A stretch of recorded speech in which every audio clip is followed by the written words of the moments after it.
The Coffee Research Institute plans to double production of coffee seedlings following an upgrade and installation of a drip irrigation system and construction of modern seed propagation unit. This follows cooperation between Kenya and Turkey to enhance the seedlings garden that is expected to drastically reduce the gap between demand on one side and supply for coffee seedlings in the country.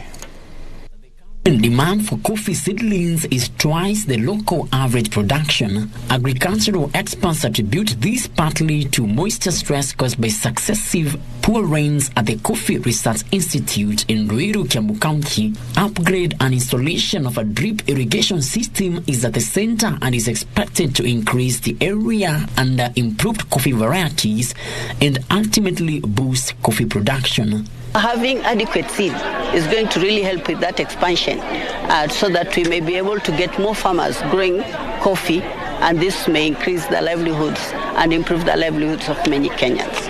And so it is a very important project. To us, it means a lot, especially in these times of drought. The seed propagator has the capacity to propagate 40 kilograms of seed, equivalent to 140,000 seedlings. It also has the capability to graft 14,000 seedlings at a go. We will have cheaply produced coffee seeds because the system is cheaper to operate.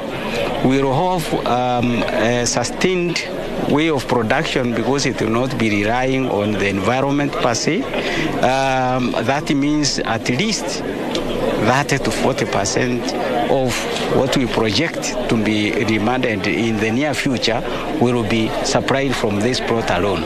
Dr. Felista Makini says climate-smart and disease-resistant varieties of coffee such as the Ruiru 11 hybrid and Batian have already been developed and ready for the market. Among the challenges facing the coffee subsector in Kenya include depressed rains, high cost of production and volatile markets. We are planning new projects for this year, for 2023, and our focusing area for Kenya, our priority is mainly agriculture and income-generating projects. So within this main focus, we try to start some new projects related with this sector in different sides of Kenya. Frederick Mwoki for Prime Edition.